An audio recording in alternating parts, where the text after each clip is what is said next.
Hi Vogue, I'm Greta Lee. Today I'm making 6 cocktails inspired by my 6 favorite movies with the help of my dear friend Don Lee, who is what do you call yourself these days? Bar consultant? Oh, I was gonna say mixologist. Bar consultant. So here we go.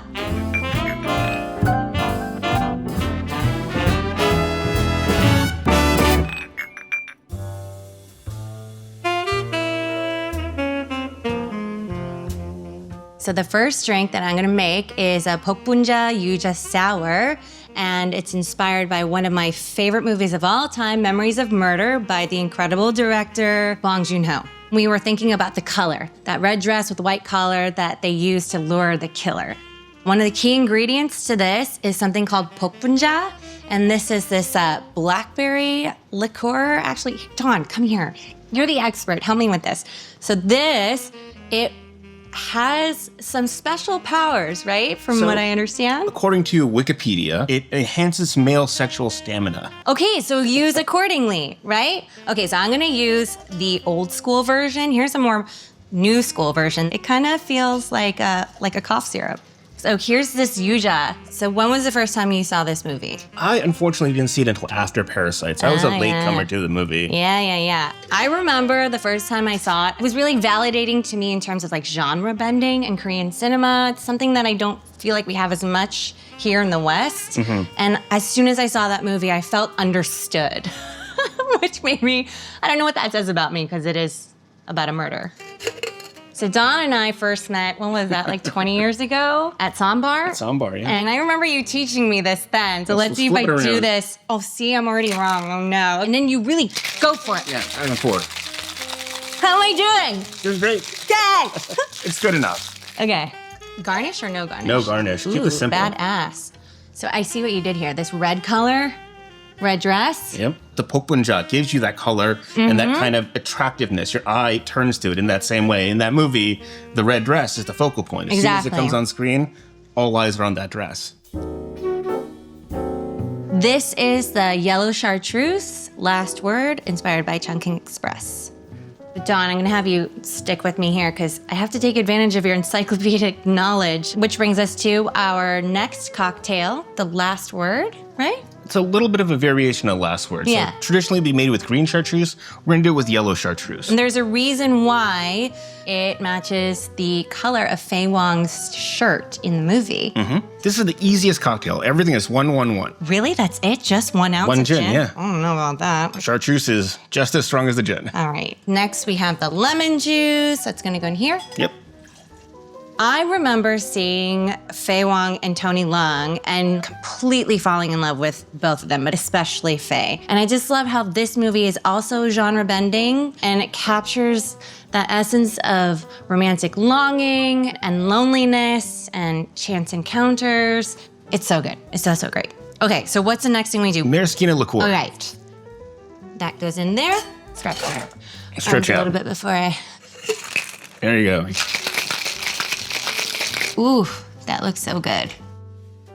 The chartreuse is really delicate. It's not overpowering. I guess you can say it's genre bending. It's a combination of all of these different elements, 1-to-1-to-1s. Maybe we can say romance, comedy, and drama. I feel weird drinking alone. Do you want one too? I'm okay. So my next film is Romeo and Juliet by Baz Luhrmann. I was 13 or 14 when this movie came out, and it was really life-changing for me at the time. Baz Luhrmann is one of those directors, aesthetically, I think he might be unmatched. Leonardo DiCaprio. Hawaiian shirt, right? Yep. Mm-hmm. You think Shakespeare and it's gonna be stodgy and old and it's a play. And this was such an exciting modern version, right? And so let's do a modern version of tiki. A painkiller is a traditional tiki drink that would be rum, pineapple, coconut, orange. So we're gonna use a little bit of overproof Jamaican rum. So just a little bit of this one. This is half an ounce. Half an ounce. Healthy half ounce. That's gonna be a healthy half ounce. Ooh, me and rum too. We are not good friends, but So instead of pineapple juice, we'll be doing pineapple rum. This is actually distilled and infused with pineapple. Gorgeous. And instead of just coconut, we're gonna do caramelized sweetened condensed coconut milk. And we're gonna do acid orange juice. Added a little citric acid to the orange so it has that burn of a lemon. Is that it? That's it. I thought that was gonna be a lot harder. I'm gonna give this one a shake because that caramelized cocoa, I'm worried that it's not gonna emulsify enough. So Okay, you can rest on watch this how one. it's really done. Look at that form. And we're doing this in a rocks class. Yep. I'm drunk. Yeah. This is... You doubled the rain, nephew. I did. Okay, so I'm really excited about this one. We're making a Venetian spritz inspired by the movie Summertime, starring Katharine Hepburn. I find her performance in this film so unbelievably inspiring. I think Katharine Hepburn was 47, maybe even 48 when she made this movie. She is just stunningly beautiful, womanly. Her maturity, her life experience, all of it. And I love the film. And the fashion is unbelievable. A lot of beautiful suiting, suit skirt sets, and her hair was fab. Her makeup was extremely minimalist. Super inspiring. We're gonna go classic spritz style. So much like an Aperol spritz, we're gonna go 3 parts of the sparkling wine, 2 parts of the bitter element, and just a splash of the soda. So 3, 2, 1. I did a pretty good job with that, right? Next time we're gonna have you saber it. Oh. Is that about a 3? Maybe a little more? Good enough. Okay, good enough. I love this We can attitude. always add more. Good enough. Yes.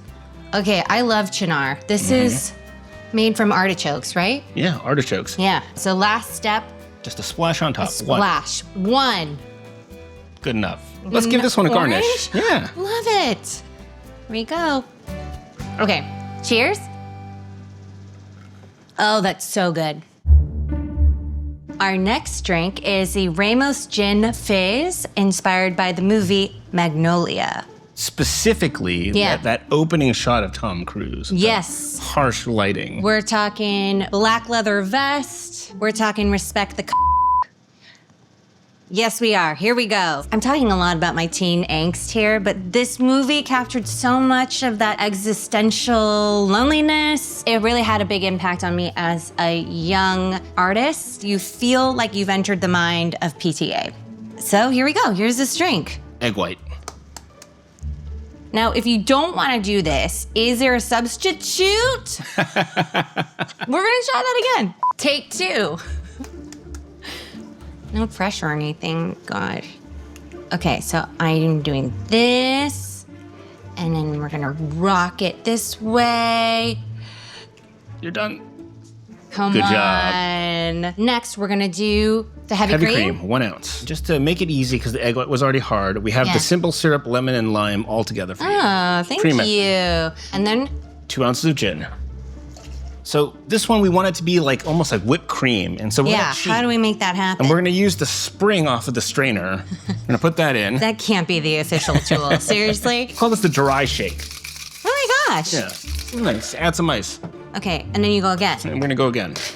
And you tell me when you're ready for this. Yeah, you do that and I'll just keep holding this. You're good. Okay. So let's use the bubble to make the foam by pouring into it here.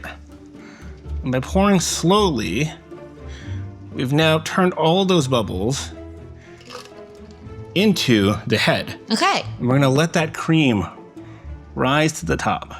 And this is a definitely stop and notice me kind of a drink, just like Tom Cruise's character. I recently heard that he pitched that monologue to PTA himself. It wasn't something that was pre-written, and he invited him over to his house and set up, mood lighting, did the whole thing to pitch him the idea for this monologue.